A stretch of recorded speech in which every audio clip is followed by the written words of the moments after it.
Hello, and welcome to our show for the love of animals. We're so glad you joined us today. I'm Darleen Pigford. And I'm Greg Bauer, and we would like to tell our viewers about a couple of upcoming shows.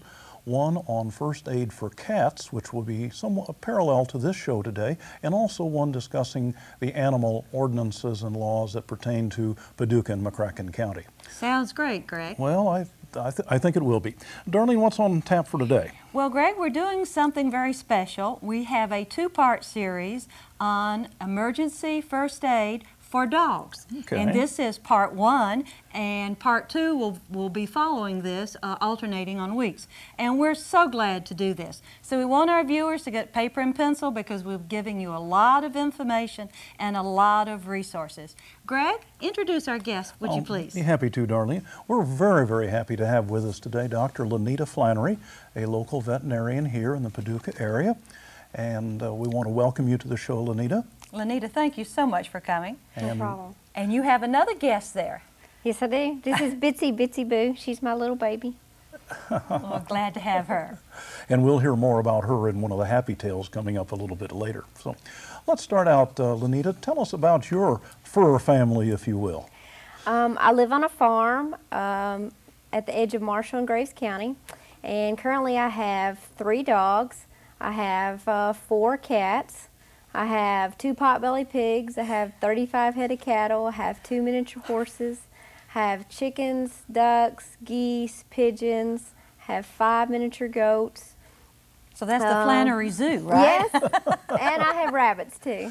Oh my goodness. How do you find time to take care of all those animals? Well, that's what I like to do. So it's kind of therapy, I guess, or stress relief too. So I agree with that. Get up in the morning or take care of them late in the evening. Okay. Tell us, how did you get started as a vet? Well, when I went into first grade, I said I wanted to be a veterinarian. And Really? I really probably have to contribute it mostly to my mom. My mom was an animal lover. I grew up around animals. She's 77 and has 4 donkeys and all kinds of animals. Oh, and so growing up in the farm area, my animals were my best friends. I played with them all the time. I dressed them up in doll clothes. I fed them, I watered them, and I took care of all the orphan farm animals. And so I decided at a very young age that's what I want to be, and it never changed. And now look at you today. Yeah. Boy, doesn't that fit the title for the love of animals today? Oh, it surely does. Well, I tell you what, let's get started on emergency first aid.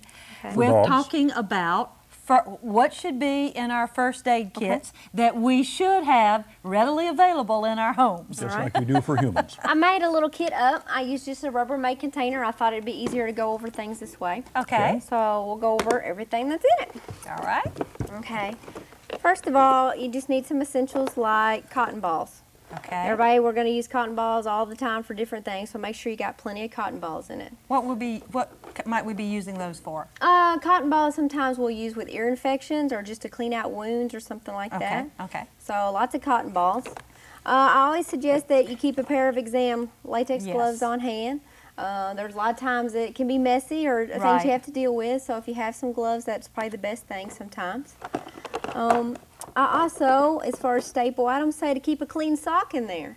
Pets, whether they're this size, you might need a baby sock, or if they're a big dog, you use a normal adult sock. But these can be used a lot of times for wounds on the legs and the paws and keeping them clean until you can get to a veterinarian's office. You mean the bandage part? Yep, use it as a bandage. Okay, that's an excellent idea. Roll of tape. And again, this is going to be, you're going to need different sizes of tape, but there's multiple uses for this. Sometimes you're going to have to bandage things. Sometimes you're going to use it actually like as a muzzle and put in the mouth to hold the mouth open on dogs. So there's a lot of uses for this, but a roll of tape in your box is important. Go back over that. You might use that kind of tape as a muzzle. Okay. Sometimes, not actually as a muzzle, but to keep the mouth open. Like you can insert this into the mouth of a dog and hold it open so you can look down in their throat. Okay, And you don't have any problem with them biting you. Okay. Another thing that you're going to need is some gauze. You can buy all of these things at your local drugstore or Walmart. Right. But gauze, this is used a lot of times for bandages. And we'll go over later, but it's also used as a muzzle too. And I'll show you how to put one on a pet. I also say you get some syringes. You can actually buy syringes of different size. Here's like a smaller one, here's a bigger one. Okay. But keep some different size syringes on hand. You can give medications this way. You can give little force feedings this way. There's all different types of things that you will need with syringes. Okay. And a few other things is a pair of tweezers.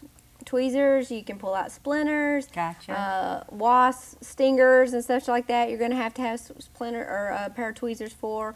You can remove foreign bodies with that, so thorns, so that's a good thing.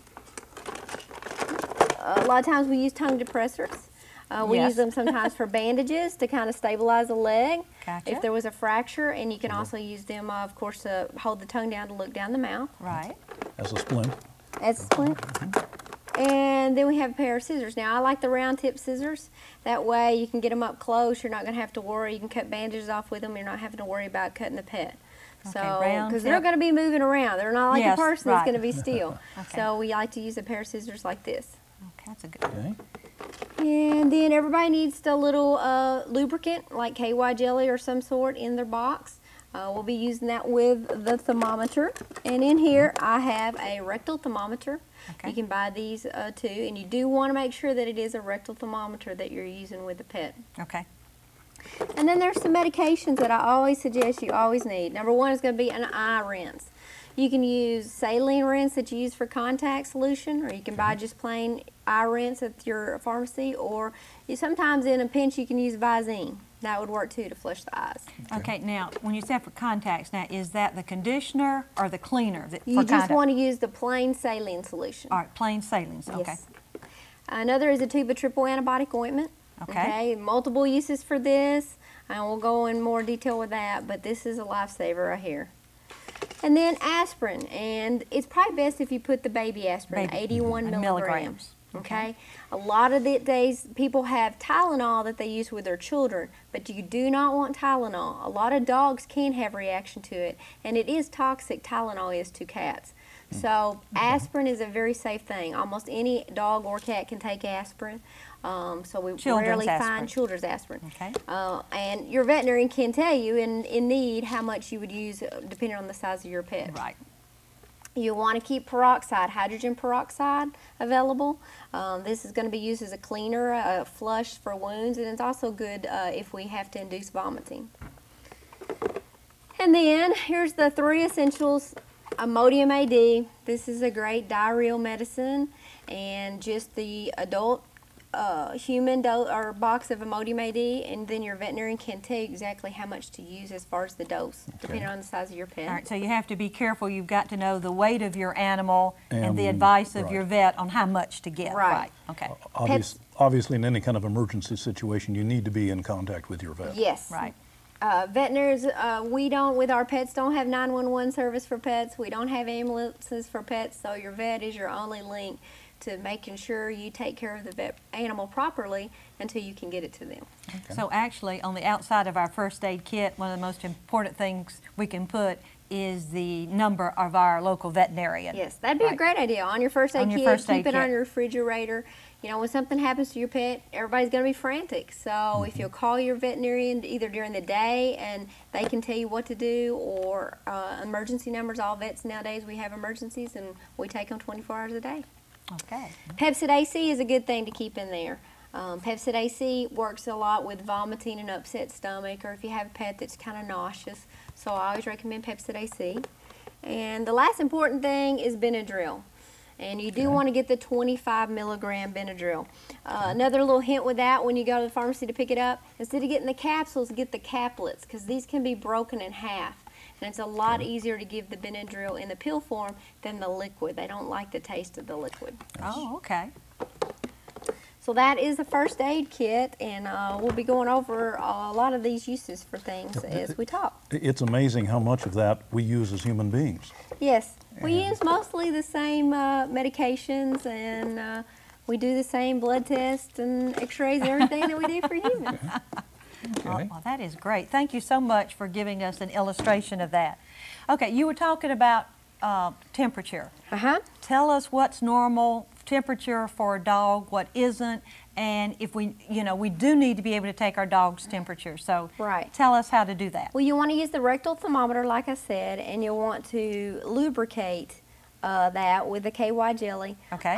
This isn't probably going to be as hard as you think, because with people we anticipate, oh my gosh, we got to get our temperature taken. But with dogs, they don't know it's coming, so it's pretty relatively easy usually. Okay. You want to keep it in about 3 minutes and then read it. Okay. Now here's the kicker. With people, we have a set temperature at 98.6. But dogs have a range of temperatures that's normal. Anywhere between 99.5 and 102.5 is considered normal for a pet. Okay, repeat that for us. 99.5 to 102.5. Okay. So that's normal, and that's always higher than we are. That's right. Okay. A lot of people are going to call and they're going to tell me that their pet feels warm. Well, that's natural. They're going to be warmer than we are, so there's nothing to worry about there. Okay. And well, taking that temperature, well, let's change the temperature just a little bit now and take a break. We have a happy tale about one of your animals, and that animal is Sissy. Hi, my name is Sissy, and I am a 13-year-old Boston Terrier. I had a wonderful home with a very nice lady, but she passed away, and I was so sad that I wished I could die too. My owner's husband was very sweet, but he just couldn't help me. He brought me to LaNita, who agreed to take me. LaNita's mom also had a Boston Terrier named Katie. Mom, Katie, and I bonded immediately, and now I have a forever home, thanks to Mom and LaNita. We hope that our viewers enjoyed that happy tale about Sissy. And before we return to our discussion of emergency first aid for dogs with LaNita Flanary, our guest, we'd like to introduce to you Donna Groves for a very special plea for funds. Donna is treasurer of Project Hope. And Donna, what do we have going on? Well, we're trying to raise $150,000 for Project Hope. We have some very big needs, including we need a new roof on the shelter. And one of the ways we're doing that is just by asking for donations. Just send it to Project Hope, P.O. Box 125, Metropolis. We're also selling tiles in our paw prints pathway, which will be on display at the shelter. Oh, okay. And so you can buy a tile in memory of a pet that has passed on or in honor of a current pet. And you may see that this is one that someone sent me a picture, and so I made them a tile. It's and they're adorable. They're $25 each. Or more, whatever somebody or more. Right. That's a minimum. And then they're going to be a part of a paw prints pathway inside the shelter. Yeah, now, will this be on the wall or the floor? Oh, on the wall. On the wall, okay. Well, that is... We thought about the floor, and then we decided that it's going to be taking some scuffs, and we want them to be in pristine condition for a long, long time.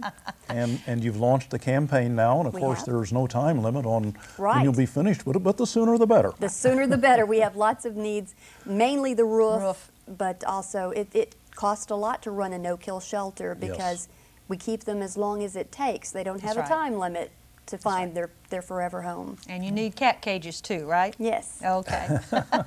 Well, listen, give us that address and then give us a telephone number in case people want more information.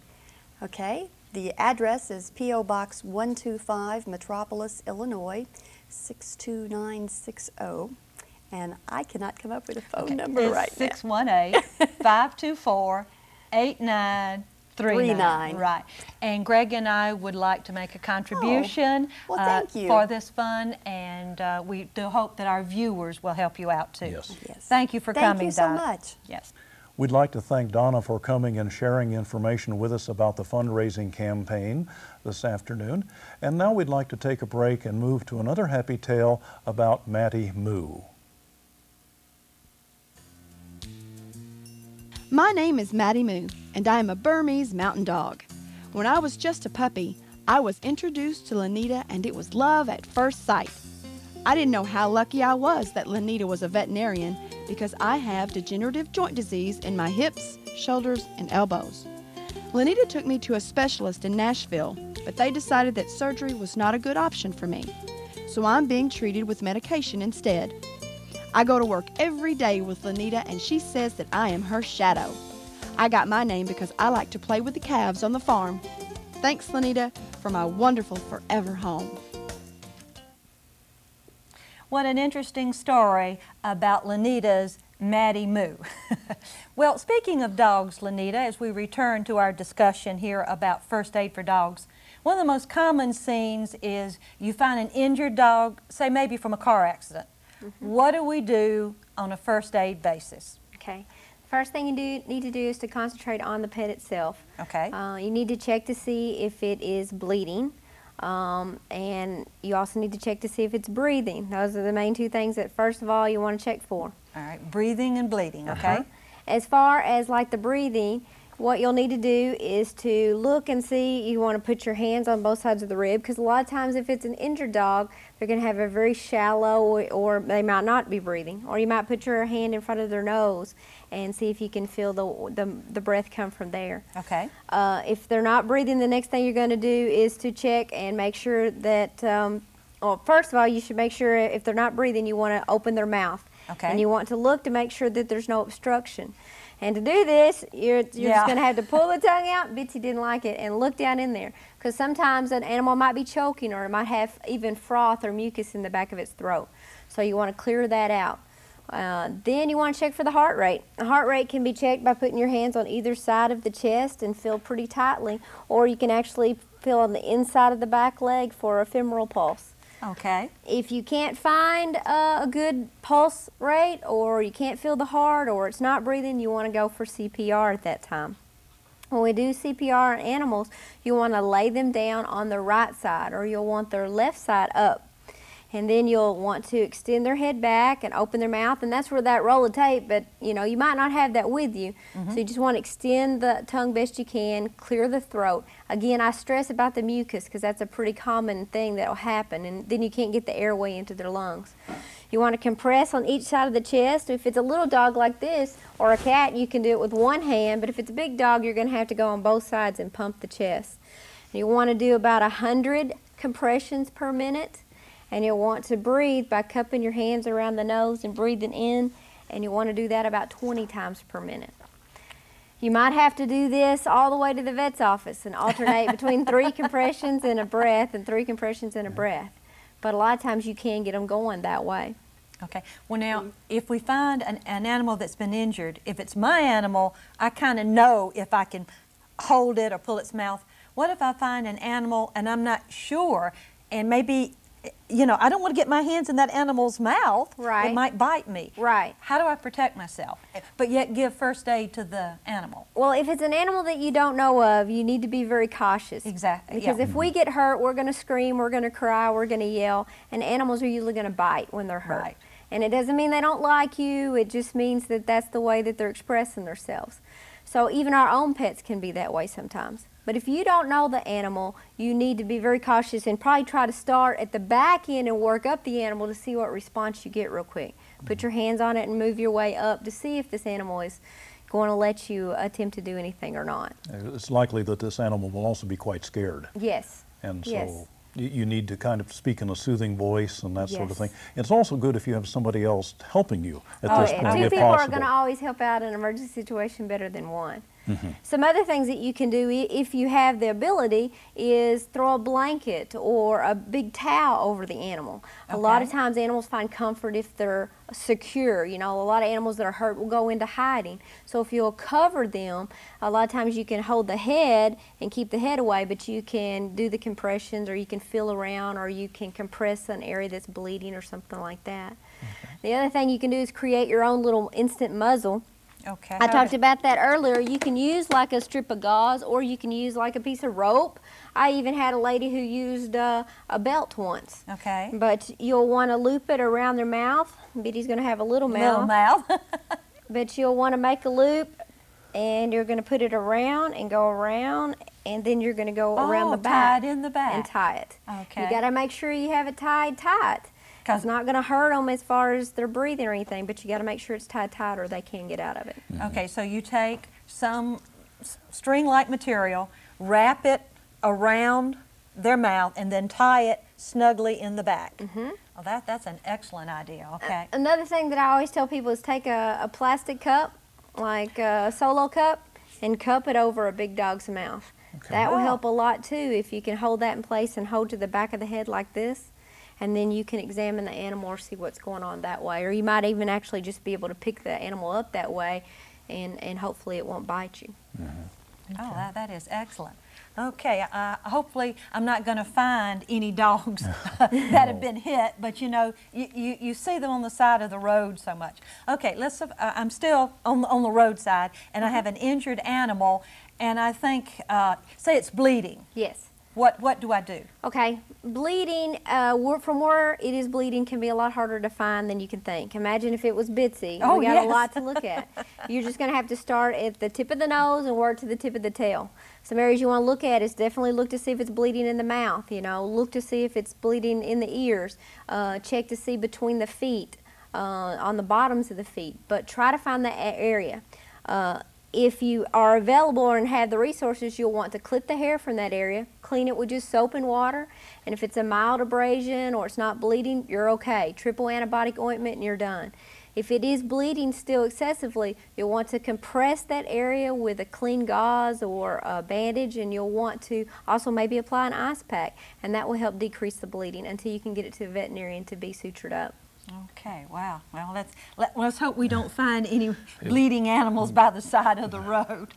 Well, we're going to take a break now, and we're going to introduce something new on this show. Greg, why don't you tell our viewers about what's coming up with Forget Me Not? Well, we have decided to start a new feature with the show, and each show we're going to try to have an animal that has passed away.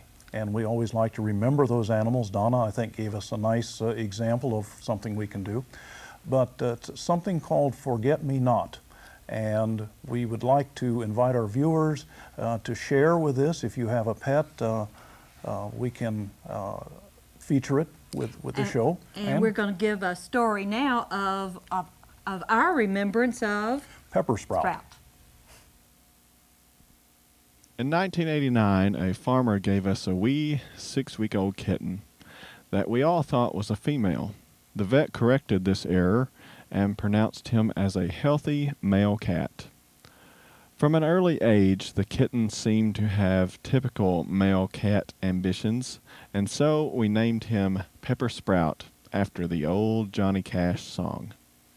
After several years, he became a wonderful lap cat when work permitted us to come home more frequently for lunch. He talked to us all the time.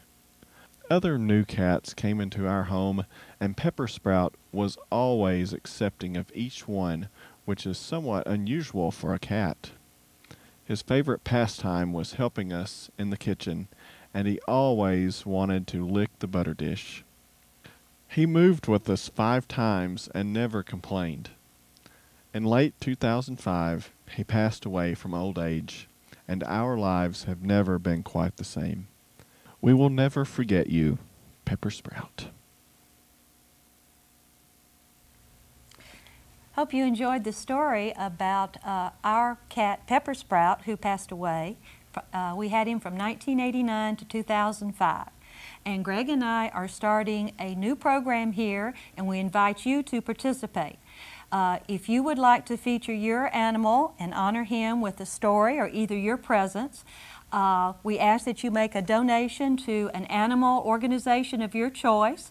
Send that check made out to that organization to Forget Me Not, 3734 Buyer Lane, Paducah, Kentucky, 42001. Give us your phone number and we'll make all the arrangements. So in honor of Pepper Sprout, Greg and I have a check that we're putting in the mail to In His Hands Humane Society, which is a spay-neuter group in Crane, Kentucky. They are not a shelter, but they do wonderful work in spay and neuter. We hope they come to Paducah sometime soon. Yes. And if you have any questions, you can call us at area code 270-443-8330. Forget Me Not. Yes. All right. Turning from Forget Me Not now and to our discussion with LaNita over pet emergency first aid. If we're still along on the side of the road. What do I do if an animal's in shock? And how do we know that Yeah, it's how in do I shock? know an animal's in shock? Well, there are certain things that you need to look for on the animal. The first thing you want to do is look at the mucous membranes inside the mouth. They should be a normal pink color Pink. like Bitsy's are today. Okay. But if they are pale or white or look a purplish color or a pale pink, that's one sign of shock. Okay. The other is you want to look in the eyes. When an animal's in shock, they'll have like a glossy kind of far away look to them usually. Okay. Another sign of shock is they'll either be very shallow breathing or they'll have a very faint heart rate. And they get cold in nature, so sometimes you'll find them shaking. But shock is a life-threatening situation, so any of those signs are present. You need to try to warm the animal by just putting a blanket or something warm around it and get it to the veterinarian as fast as you can for treatment. Okay. All right, and still by the side of the road, what if I've ascertained that the animal has possibly a broken limb and I want to get the animal to the vet? How do I manage that? The main thing in that situation is you want to make sure, like we talked about earlier, that the animal, you secure it so that it won't bite you. Right. Okay, and then you want to try to stabilize that leg best you can. A lot of times what we'll suggest is to take big towels or a blanket and just wrap big around that leg and to hold it, kind of cushion it from any type of impact. If it's a small dog, you can actually take a piece of wood or a splint and something and hold and tape it with your tape and then put the towel around it. And then transport it. Sometimes we'll slide a sheet underneath them and just pick up the sheet and then put it into your car, and then you can carry them inside the sheet into the veterinarian's clinic. Okay, an excellent idea. Well, in our last 2 minutes, LaNita, where could we get more information about first aid, and what do you want our viewers to, what's the one thing or two things you want them to remember about emergency first aid for dogs? I want you to know that you definitely need to have your veterinarian's telephone number at all times with you, because they're going to be the key to hopefully getting that pet to the best care that you can have it for it until you can get to them. Okay. You also, I want to say, is if it's your pet, just treat them like a child. You wouldn't let your child outside and not know where it's at. You have to protect these animals, and you have to know their whereabouts at all times, and that really and truly would cut down on a lot of emergencies if we just took more care in knowing where they're at all times. Where our animals were. And as a resource, give us that good website that you have that has a lot of this information on it. It's www.flanneryvetclinic.com. And you actually, to get the information about first aid, you go to the first aid icon and click on it, and you'll get a wonderful 2-page handout. And it says Pet 911. It says Pet 911.